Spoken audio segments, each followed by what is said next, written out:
powered by Riverside FM.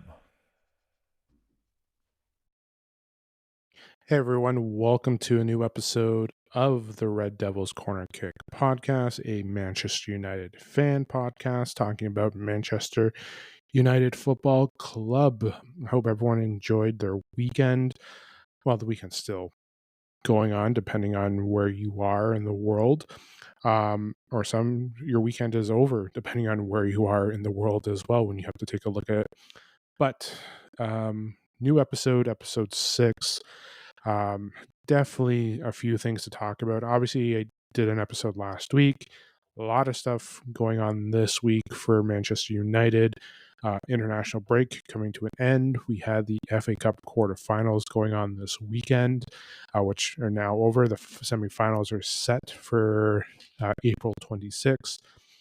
Nottingham Forest, who Man United are playing on Tuesday, which I'm going to be talking about today, are playing Man City. Crystal Palace versus Aston Villa as the second one. So, yeah, that's looking good. Obviously, haven't really focused much on the FA Cup or talk much about it, but I may. No, actually, I won't be. No, it's all about United today. But again, semifinals are set for that. Caught about 30 seconds of some of the matches today. 30 seconds sounds about right. There we are. Again, United have been out since we lost to Fulham. So, and I talked about that episode too when I started off the podcast. So it definitely, it stings a little that we're not going to be repeating, but that's the way the cookie crumbles, to say the least. But yes, things to talk about for today, especially free agency wise. Strikers, news that have been going on here, some things I've been reading on, as well as making my prediction for Tuesday's lineup. We're back. Premier League is back, ladies and gentlemen. It's been off for 2 weeks. So definitely excited to talk about that as well. So I know I mentioned on previous episodes, like, hey, this is what hopefully we're expecting coming back. Before I get to that as well, or before I get to the preview, before I get to the preview, definitely going to talk about free agencies. Injuries, that's the number one thing I'm going to talk about right now, which were just announced. I think it was Friday. Harry Maguire, Lenny Euro, Luke Shaw, Binder, and Tom Heaton have all returned to training, which is a good thing. It is. It means a lot. I know Harry Maguire, there's talks that he could have returned potentially. There's aiming for potentially talking before the break, but just giving him that extra time, plus giving that time to Mason Mount as well, is pretty big too. So definitely good to have injuries, people returning from injuries. I shouldn't say it's a good thing that we have injuries, but it is good to have those players back. And like I've mentioned on the last episode, or the last two, coming out of this international break where players are starting to return, especially with the importance of the Europa quarterfinals, which is the 10th and the 17th against Lyon, having the depth there is crucial, especially with that. Defensively, having those center backs back does help. Having Euro coming back, so he should just be slowly getting into game shape. Having Luke Shaw, yes, I know many fans are kind of going to be like, well, like he's going to get injured again in training. There's the risk. We know there'll be 2 seconds he's in, negative 5 seconds he's out. Like, it's like as soon as you get I know people are going to make jokes. Like, he's back. That's a depth piece. Is he going to be starting? In my opinion, no. I wouldn't start him if I was Ruben Amorim, and I wouldn't give him a spot over anyone else as well. So, but if we're looking at, like, again, having Euro coming back is good. Manu, Heaven have yet to return. There's hope that they should be returning in the next week or two. Heaven is no longer in the boot. He's back at Carrington. There's chances that he's going to be returned to training, but there might be a little bit of a delay. But I think Heaven should be returning very soon, I hope. Mainu, again, undisclosed injury, but he should hopefully be returning as well. He's on his way back. I know there's been talks about Ahmad returning back at the end of May. Listen, as much as that is exciting to hear, do not take this as a glass half full type moment or half empty type moment. That should be the more critiqued line there. Half empty as that does not help us now. But again, even if he came back in May, he's not going to be game ready. We don't know if he's going to be match fit, and we don't even know if he's going to return to grass yet for training. So hearing him that he could be returning, that's great. But right now, I'm more concerned with having Euro back, Maguire back, getting Aiden Heaven back, Mason Mount hopefully game ready, as well as, yes, I'm going to say Luke Shaw as well, having that there as well. Having depth pieces is important.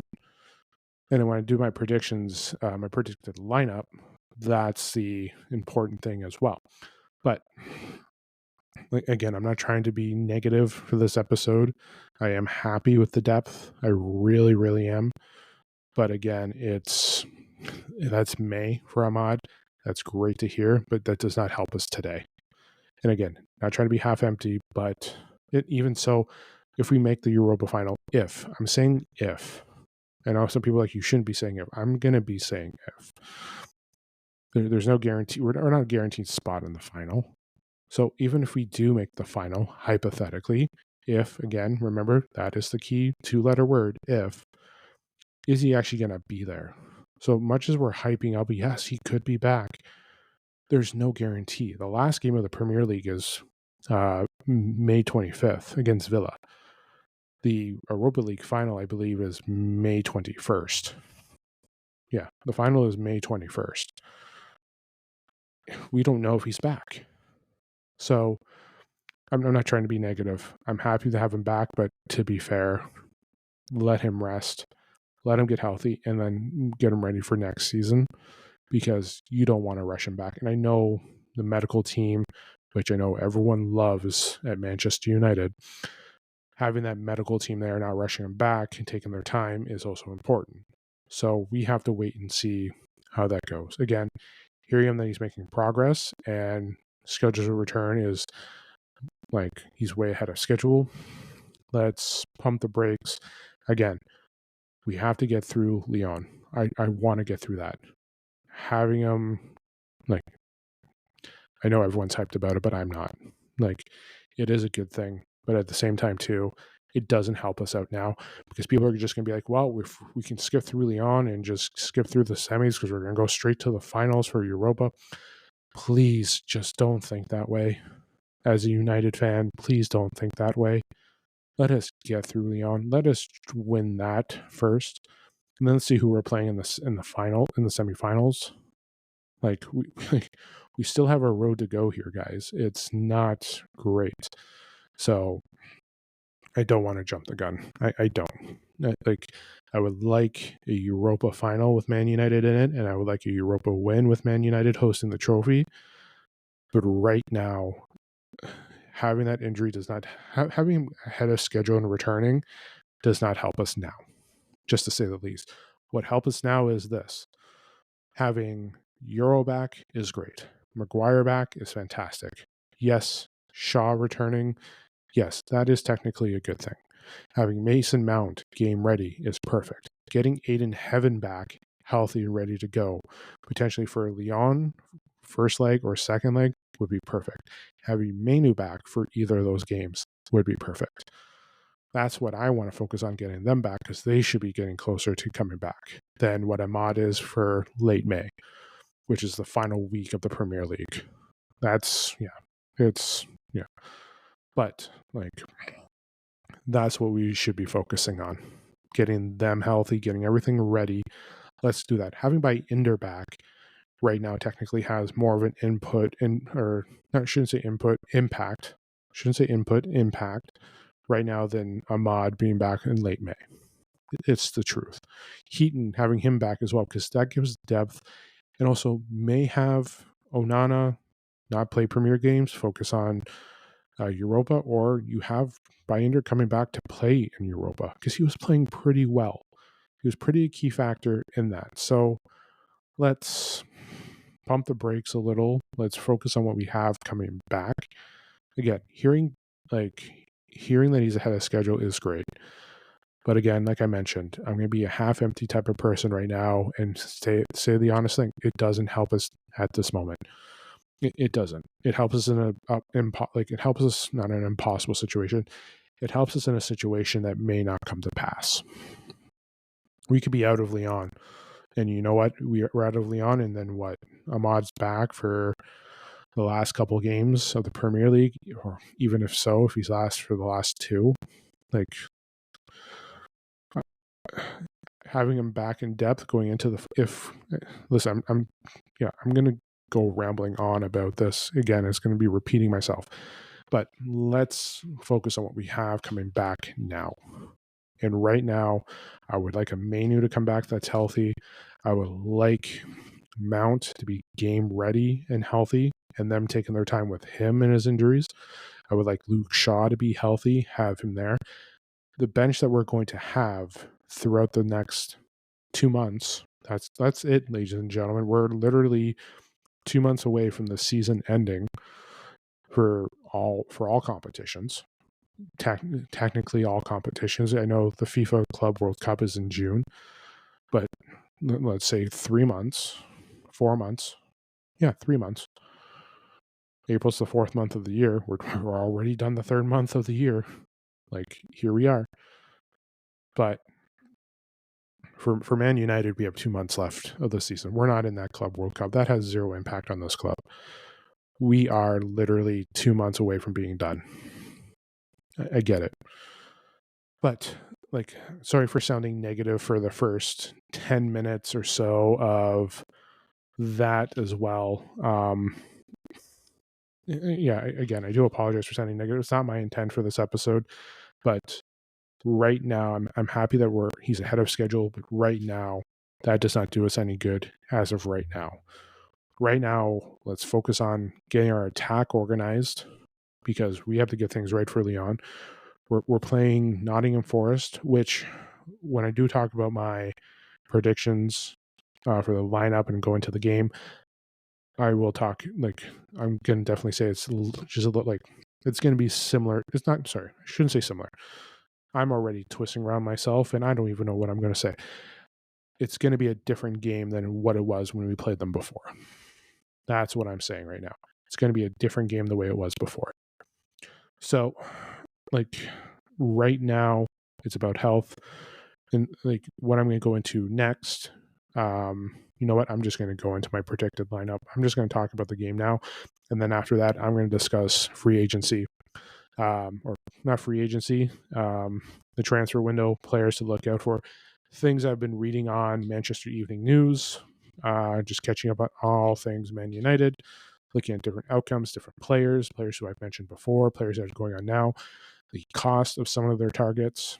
Again, there's still really no conversation about Jonathan David, but that being said, I think we still have there's still plenty of things to go on, and I know people don't like talking about, well, let's just talk about the free transfer, but realistically, I say right now we have a lot of things to look at in terms of targets. But let's talk about the important thing. What Tuesday is, the first game back of the Premier League. So right now, let's talk about Nottingham Forest.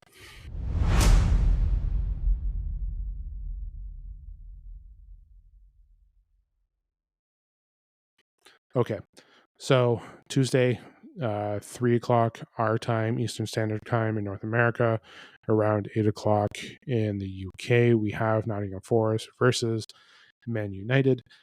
Listen, we played them back at the very early stages of Ruben Amorim's career with Manchester United. It didn't go well. We lost 3-2, but it was a game where Man United was chasing. Nottingham Forest is right now sitting third in the table for the Premier League in a Champions League spot.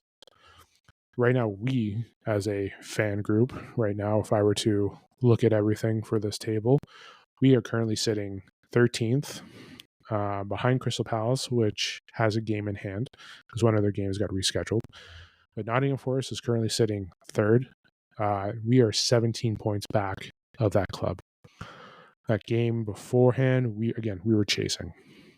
Nottingham, I believe, if I were to go back to that game a couple weeks back, if I were to look at the way things went before, let me just scroll back. Oh, I'm going in the wrong direction when I'm looking at this lovely schedule. Let me go here. December. Where is the Nottingham Forest? Yes. Nottingham Forest game. Let me just take a look here at the timeline. So stats. It was at Old Trafford, so we're playing in. We're playing in. What's it called? At Nottingham Forest's venue. I do apologize for that little bit of a brain fart, but yes. So the game went. We gave up the quick goal. We responded, and then after that, we gave up two quick ones. One, I believe, gave quick 2-1s, and then the whole game when I watched it looks like we were chasing, especially when you give up a goal in the first 2 minutes. When I remember watching it, it looked like we were chasing the whole time. We did not have control of the ball. We were trying to get a system to work. It was a different team then. Like right now, let me look at this lineup here. Let's talk about the lineup here that we had. And it's going to be a way different lineup than what I'm going to be predicting this time too. We had Lenny Euro, DeLitt, Martinez back. DeLitt will be the only one, and Onana, I believe, will be there. Dello is gone. Ugarte should still be there. Sorry, I should go. Let me restart that again. The lineup that we had starting: Onana, Euro, DeLitt, Martinez, Diallo, Menu, Ugarte, Dello, Fernandes, Garnacho, and Rasmus Højlund. That's what we have going on. On our bench, we had Tyrell Malacia, Xerxes, Rashford, Mount, Harry Maguire, Mazraoui, Baynder, obviously, Eriksson, and Casemiro. The squad is now different from the way it was now. Rashford, Malacia are out on loan. Mount is now back from injury. So the focus on the main thing. Malacia is gone. Rashford is gone. They're out on their loans. Menu is injured. Diallo is injured. Ahmad. So Ahmad, Menu are out on injury. Euro is now coming back from injury. We have Martinez gone for the year. So we have 1, 2, 3, 4, 5 players who are not going to be in this game. If we're going to look at it from a lineup here, especially from the depth, Xerxes is going to be an important piece on this. So Xerxes, obviously Bruno's gone to where Manu is. Xerxes is now where Bruno was. We're seeing him grow there. Dello has moved over to the right side. We have now signed Patrick Dorgu back in January. So that's the squad that we have there. Euro is obviously not going to be starting because he's just coming back from injury. So you're going to have Mazraoui probably back there. But I know I'm giving away my predictions here. But and you also had Rashford coming out on for the switch or on for the substitution. But again, that game wasn't the best. And I think that was the game where Mason Mount might have gotten injured right away. I think that might have been the game where he may have gotten hurt right away. I can't remember exactly, but no, that I believe was a start. I'll have to take a look here just to confirm again. Mason Mount's last game. Just taking a look here. Suffered a hamstring injury. Okay, that was at the that was against Man City where he did start. So my apologies for any confusion. I know that was my own mix-up, but he ends up getting hurt literally the next match. Yeah, literally the next match. Actually, no, sorry. let me just get this all up here. I am all over the place here, but yeah, basically 2 games later, he's injured and he's out for up until now. So he's back against Nottingham Forest, which is going to be on the bench again. But realistically here, the squad that we had for that day is not going to be the same squad that I'm predicting for Tuesday, to say the least. Some people that were on the bench are going to be your starters, and that's the way you have to look at it here. There's going to be a new addition there. Listen, Nottingham Forest is going to be a tough one to play against. Let's not pretend that it's some secret, like that they're going to be tough. There's going to be talks about Alanga too, because he's a former Man United player. He's been playing well too. But for my squad, let me pull up what I have here for my notes for my squad. Obviously, Onana as your starting keeper. That's been the same from before. Mazraoui, De Ligt, Maguire are going to be your back 3. Obviously, a little bit different from Euro, Martinez, and De Ligt. Well, De Ligt is the same piece, but again, Harry Maguire, I believe, had a knock before that game, came back. De Ligt is healthy. Having Mazraoui there is depth because he was on the bench before. Your middle, you're looking at Dorgu, who's now on your left-hand side. Delo is moved over to the right because Ahmad is now gone. You still have Bruno, and you're going to have Ugarte there. Bruno was on the attack before. You're going to bring in Joshua Xerxes with Garnacho as your 2 10s, and you have Rasmus Højlund. And Højlund did score that game. He did get the retaliatory goal against that, and then the rest was a chase. Well, it was mostly a chase the whole time. Like I said, a goal within the first 2 minutes of the game is not something you want to see right away. But here we are. This is what we're looking at in those terms. And listen, having the depth on the bench is great. It is. Having the health there is great. So listen, like the bench, the attack, you're going to have some players there. Collier should be on there. Casemiro will be there. Eriksson should be there. You're going to have Cheeto Obi, who's also going to be there as well. You may see Ma there. That's if Bayender and Heaton aren't ready to be the backups, but they should be there. But also Mount should be coming off the bench. You're also going to have Luke Shaw potentially out on the bench too. So the depth is going to be there. Casemiro and Eriksson are going to be key in the rotation. Same with Mason Mount potentially. Euro should hopefully get in some game time, but maybe we see Obi Martin or Cheeto Obi getting in there to get some reps in.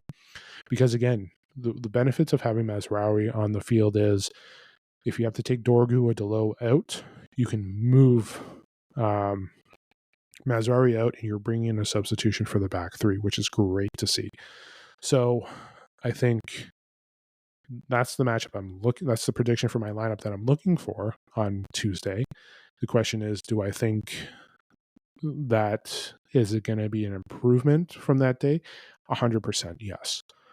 That game on, what was it, December the 7th, we should definitely be seeing a better improvement from that game today on Tuesday than we did beforehand. And I think, because what was it, when we look at that whole schedule for Manchester United, let me just pull up that timeline, because again, it's when we look at everything here that went on. So let me just pull up the schedule that we had here. That's back in February. Where am I? I am making a mess with my schedule, and it's not a fun one. So right now, why does this not want to cooperate with me when I'm looking at my schedule? Okay, so back to December the 7th. So when we kicked everything off with the good old start of Manchester United with Ruben Amorim, we started after the break. So that Nottingham Forest was 1, 2, 3, 4. That was Ruben Amorim's fifth game. Again, coming off of it, he did have an impressive 1 draw, 2 wins. 1 draw, 2 wins, and then a loss, which was to Arsenal. And don't get me wrong, like after that, we did have some pretty impressive ones here, but the system that Amram was trying to look at, and remember the press conference after Everton after that saying, don't be fooled. And then when we played against Nottingham Forest, what he said came to pass. Well, even Arsenal came to pass as well, but Nottingham Forest came to pass too. Remember, this was game 5 of a new formation and a new system kicking in where he doesn't have that, he didn't have that time because, again, when he was coming in through the international break, majority of his players were out on leave. Like either they're out on vacation for a bit or they're with their assigned national teams. So that game there, I believe Tuesday will not be the same type of game that we saw before. I say we're going to have an improvement, and I think the flow is going to be a little bit better because, again, since that time, Rashford is no longer there. Antony is no longer there. Antony is out on loan as well. Malacia is gone too, so we see that there as well. We have players who have come back. We've seen additions because, again, Patrick Dorgu is now an addition, and I think that's helped out the left side too for the way how talented he is. I think right now is the right time to see the depth get back, but right now we're going to see a better type of game, I think. In my opinion, again, the type of game that we're going to see will be a little bit better than what we saw on December 7th. Just because, again, everyone is now familiar with what they need to do. And now that they're back in training, and those that didn't have to go on international break during training are now here learning and also having time to practice and getting themselves familiar with everything. So Amram is going to have his fingertips working with his players to get everything right for Tuesday. So it's just a matter of how are we going to look? And I think, like I said before, I think right now it will be a better improvement than what we saw December 7th. I think everyone's going to be more familiar with it, and I think the attack should be a little bit better. I think the movement is they shouldn't have to be chasing. So do I believe that Man United should win? I believe that I'm always going to go for a United win. I've said that before. And I believe that there should be a win in this game. And listen, I know a lot of people are going to bring up Alanga and the whole Garnacho and the winger thing and Bruno. I know there's people out there. Listen, from what I remember and from what I've heard, reread from people understood why Alongo went. They did. There's no state secret there that he wasn't like, it didn't work out for him at the time. He's improving now. Yes. That is called growth. And the question is that growth that we're seeing now for him the same growth that we would have seen with the club if he stayed? We don't know. For all we know, it could have gone a full 180.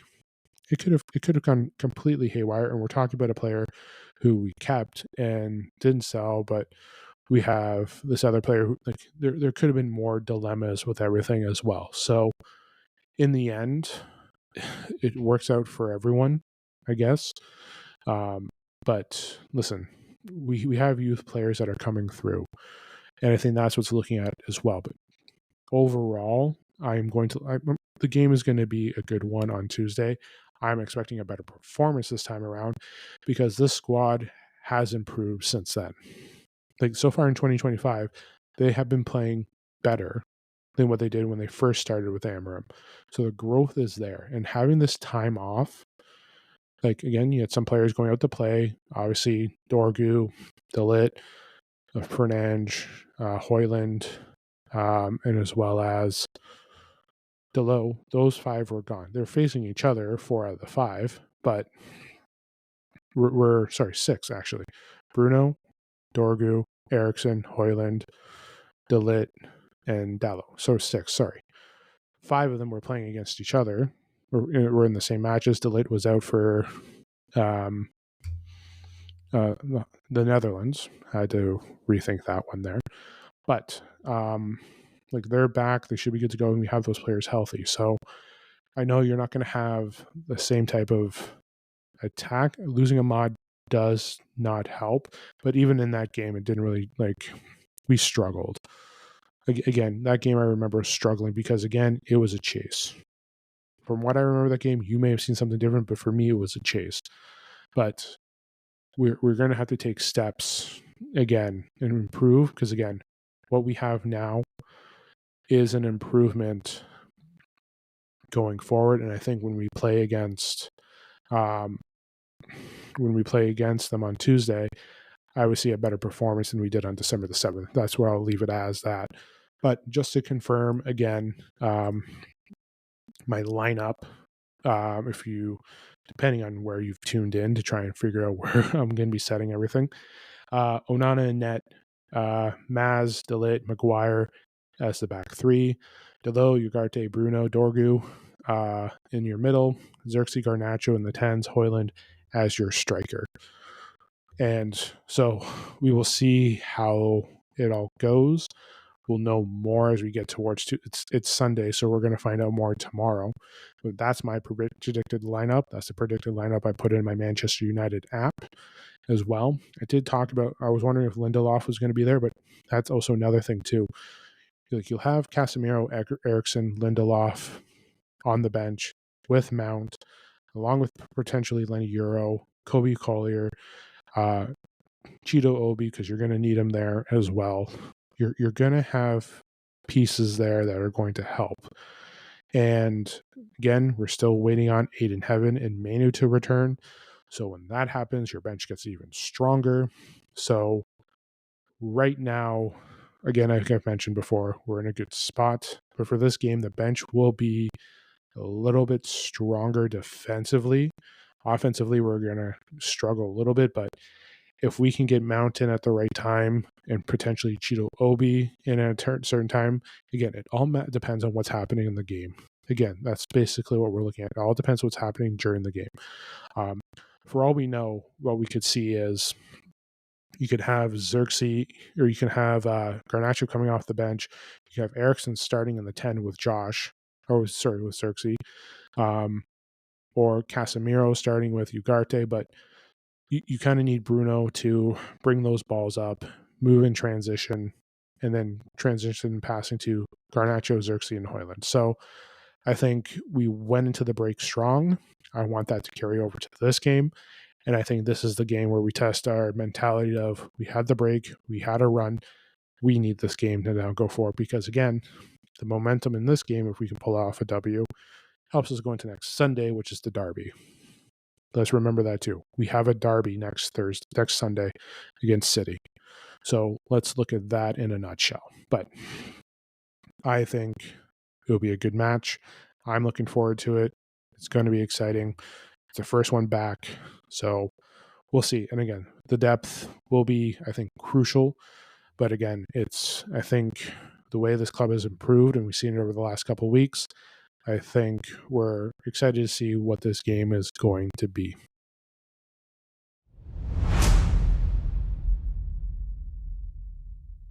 All right. So now that the predictions have done and we're moving on to the final segment, obviously this has been the week of free agency, and many news outlets will increase its news output on potential targets for the summer transfer. There's been a change in the summer transfer as the window will open up earlier. I believe it's June 1st to the 10th. That will close and then resume later on. I believe it's just before July 1st. But right now, it's all about the striker for what they're looking at here. And when I was doing my research, again, most of it that I've taken for today is basically from the Manchester Evening News. Obviously, they're going to be more covered into Manchester United. Just looking at everything here, again, there's talks about Gyökeres, because again, you're always going to, just like Ten Hag, like previous managers before, you're going to look at players that have ties to that manager. So Gyökeres is still on the booklet. He wants to play Champions League football. We have to win Europa to get into that consideration. But again, they're always going to be looking at certain players' youth right now. But there has been talks of, Gyökeres is there, the Lap is there. There's also talks about Oshiman as well. They're also looking at player from Frankfurt. what was his name? Hugo Intike. I hope I pronounced that correctly. There's also Frimpong, who they've been talking about, Agoya, as well as potential the Samu Agoya. I'm so sorry if I butchered that name. Looking at the striker there, so Samu obviously plays for Porto. We definitely saw a bit of him when we did play them in the early stages of Europa. If you do remember that game, 3-3 draw with Harry Maguire coming in for the header, especially when we were down to 10 men. That was a great team. And again, the beginning of somewhat, actually I think it was the middle of the end of Eric Ten Hag, but we saw that there. So Samu is potentially there. There are talks of the price tag for him. Now, many United fans, new, old, are familiar with what we all call it, the United tax, where definitely the value of a player seems higher when United are mentioned in the conversation. Talks for him, £84 million. £84 million. Let me just get my conversion calculator to do the convert, because we want to make sure that how much money that is, just because we are here. So 84 million. Let's just make sure my math is correct. 84. Yes, did I do that correctly? So I want to make sure I do this right. 840. 10,000, 84,000, 8.4. There we go. 84 million from what I'm looking at here. I am going to, so yeah. So we have that there, 84 million. So you're looking at just about over 100 million euros. He's not the only player that's linked to United for 100 euros. There's the player from, what was it, Southampton, Dibbling, who's linked to being 100 million euros or 100 million pounds, what they want. They're going to get relegated, but they're looking at that too. So my apologies for doing my math skills, but that is a player that they're looking at here. They're looking at others as well. They're looking at a lot of youth who are going to cost about small amounts that you can grow with them and then potentially sell them off to help raise capital. Because again, I know there's talks of, and I don't want to say it, but there are talks of Man United right now for the next year or two or a couple of years, like getting youth and then potentially selling them off for high bids to get the funds to bid. That could work out in the end, especially with the high debt. And I know fans don't want to hear that, but right now we're in a difficult spot where we may have to just grow through the youth and develop and pay low prices. Aiden haven't cost us $1 million. Like, as much as our transfer window that we had, it was what, 30 million total for two players. One was close to 30 million and the other one was 1 million euros or 1 million pounds. Can we really complain about that in that sense? So yeah, so 1.5 million euros. Can we really complain about that when we look at it here? But let's develop and get them going. We need to generate funds for this summer. We do. So, but going back to the players that they're looking at here, so Eknkat, who I mentioned, Sumo, Edgat out of Frankfurt. Right now, the demand for him is 80 million euros, 67 million pounds. There is also someone else as well. So part of that to potentially pay a 50 million. Barcelona, I believe, gets a deal with that as well because of they get 50% of the future sale. So the more money Frankfurt can get, more money for them, and then also Barca is going to push that as well. They're also looking at Trincao from Portugal at this time right now. There's talks with Sporting looking to sell him. There's talks with about 50 million. Sorry, that is my apologies. I was reading my notes wrong. The 50 million sale is in regards to Trincao. I'm just going to get myself back up to just pull this up here. Trincao is a summer target. Potentially 50 million for United. His release clause is about that as well because of Barca having a link to his future sale. If you don't know who Trincao is, scored twice in the game against Denmark for Portugal. But right now there's potential of minimum 35 million pounds to try and collect them for United. Did play with Wolves as well, but he's another player that they're looking at too. Nico Williams is someone that they're looking there too. They're looking at youth from what I'm seeing here. A lot of people are looking at youth, a lot of key things looking at youth. Sesko is another one. Simeon is who they're looking at too. Xavi Simeon as well. But the money is coming a lot.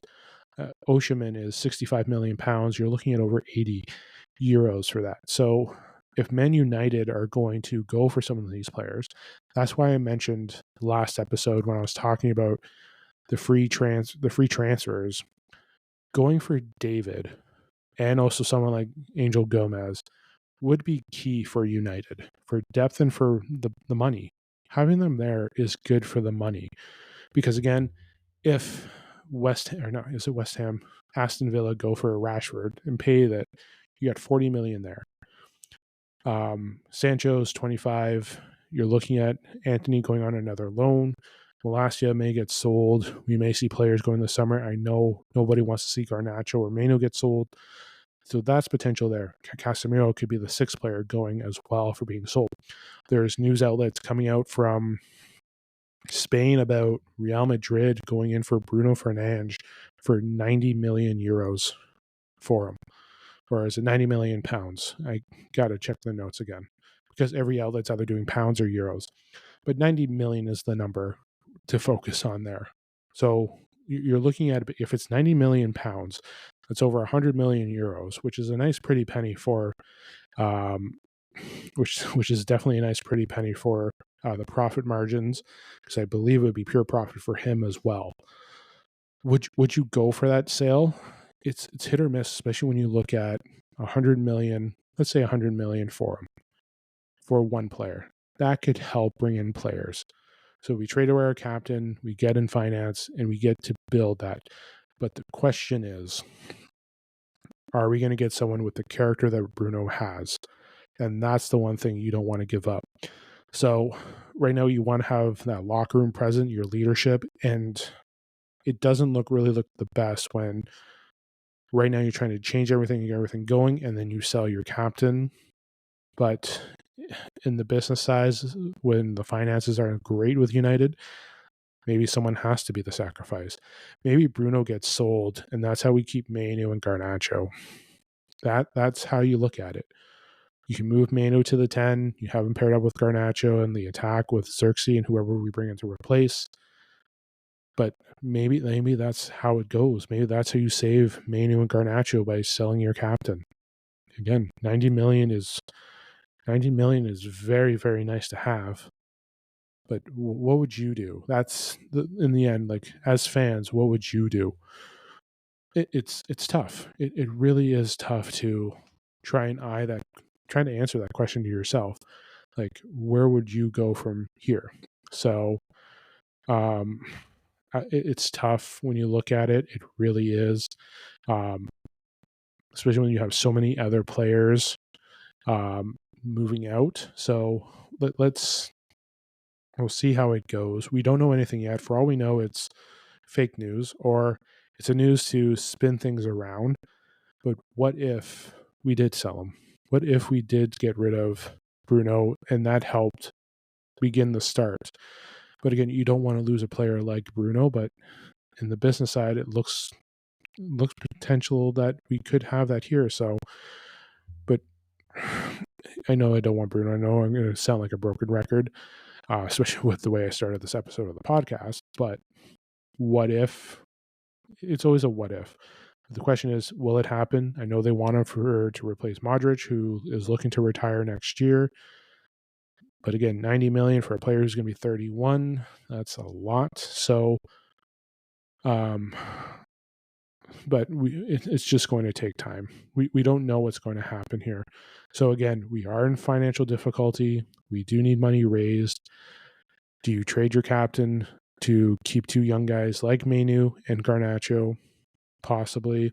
Do you and you bring in more talent? Like again, you could bring in Bruno, but if you do sell Bruno, get some profit in, especially when you're getting profit from the sale of Rashford, as well as if you're getting the sale from Sancho, money made off of Anthony's loan if that gets extended, potential sale of Casemiro. But for all we know, this could also happen too. Let's say you sell Bruno for 100 euros. Let's 100 million euros. Let's say maybe that's not enough where you can look at potentially selling Bruno, Garnacho, and Mainu. Like the funds there, pure profit wise, plus with Rashford, pure profit wise, that is a payday. That is. And you can use, let's say, half of that to bring in the pieces that you want to succeed. Also, still bring in the freeze. Remember that. I know I'm pushing for Lil's David. Don't take it the wrong way. I know I'm Canadian, but could it be? Could we be having that there? Like, again, you can still get the freeze and plus also get that money in to get other players in. You can build it there. Because, again, there's still potential of Kuna. There's Sameo as well as Mbeo. You're looking at those three players. One or two of them could join. But again, you need more depth in the middle because, again, you get rid of Bruno, you get rid of that piece in the middle. And there's no one there that you could really bring in. You could use Mainu in that role, potentially, but I think right now it's speculative. But again, they could sell Bruno as long as they can still sell, and they can still sell Mainu and Garnacho along with Bruno. That's all a lot of money pure profit wise and good on the books for Manchester United. So it's hit or miss on what you think. I think keep Bruno, but for all we know, selling Bruno could be the reason why Mainu and Garnacho stay. I would still do freeze if we can find players that fit the system on a free to help with your profit margin. If your funds are so bad that you're letting people go and you're worried about costs and salary, maybe that's what you're going to look at. But I think it answers it again when you're looking at the price tags I was mentioning for those strikers and players, and you're looking at funds that you need to raise to bring in players to play and depth pieces. If you're looking for youth, like let's say they sell them for 90 or 100 mil, you can bring in young youth players, pay them in full with potential funds. I can't say that could be happening or that may happen, but if you have that profit, you bring in those players in, you grow them, you develop them. You know that Amarin likes to work with the youth and grow that structure, get that environment going. Then you can have that there, and then you choose a new captain, but there's still pieces that need to go, and you have to look at it that way as well. Shaw still needs to go. Casemiro still needs to go. The players that are on loan need to go. So right now you need to build up depth, especially with the wing, the 10s, the middle now if you do sell Bruno. In the end, I'm going to say it here, I don't think that sale is ever happening to Bruno to Madrid. I think it's just, hey, let's just throw something in the air. Let's just see what it does. Because sometimes when you see some certain Manchester United reports, sometimes it's just like, well, they're enjoying a nice little meal around the fire. Let's just throw gasoline and see if they're going to panic. So we could see that as well. But I don't want the sale to happen. I don't want him to get sold. I am a fan of Bruno. But what if there's a lot of what ifs in that sale? So that sale could fund Kuna as well as Mboyo to come to United. That sale could also keep Garnacho and Mainu to stay. But we need to raise funds to build depth for this club. The academy has players there that are going to come through, but they're not ready yet to break into the first team, or they're going to break into a first team for someone else on a loan until they're ready to go for Manchester United. So it's there's a lot of questions to ask. And again, funds wise, we mentioned the money before last episode. Money today, again, as much as I say selling Bruno could keep Mainu and Garnacho, selling Mainu, they could still sell him in the end. They still can. So I think I'm going to leave it there for today's episode. I think I'm going to keep dragging on talking about it, but I think right now we'll leave it there for tonight. So, yeah, again, Tuesday, Manchester United, Nottingham Forest. Don't forget to watch. Go over my lineup one more time before I say my goodbyes. Onana, Net, Maz, Delit, Maguire in the back, Delo, Ugarte, Bruno, Dorgu. In the middle, Dorgu is back from suspension. Please, that is also key too. That is great to have him back. Xerxes, Garnacho, and Hoyland starting up front as well. So definitely looking forward to Tuesday. Definitely happy to have all those players back as well. So I'll talk to you guys. I'll be doing my next episode in right after. Well, not right after, but you'll have a new episode next week. I'll do my review of the Nottingham Forest game as well as my preview of the Man City game. Continue to still talk about free transfers. I will start doing some rankings of Manchester United players, old, new. I think I need to do an episode where I'm like, let me do my starting 11 of all time. I think that needs to be set in stone as well. But thank you for listening. Again, if you're new to the podcast, follow on Apple or Spotify. Red Devils Corner Kick Pod on what is that? Instagram, RD Corner Kick Podcast on Twitter, as well as the YouTube channel as well, Red Devils Corner Kick Podcast as well. So I will have it out on Apple, Spotify, and the YouTube channel. But yes, lots of things to discuss next episode. There's lots of things to discuss this episode, but I can go on for days. But again, thank you for listening. Don't forget to subscribe, follow, all that jazz. Have yourself an incredible remaining Sunday. Enjoy your work week. Enjoy the game on Tuesday. Thank you for listening. Glory, glory, Man United.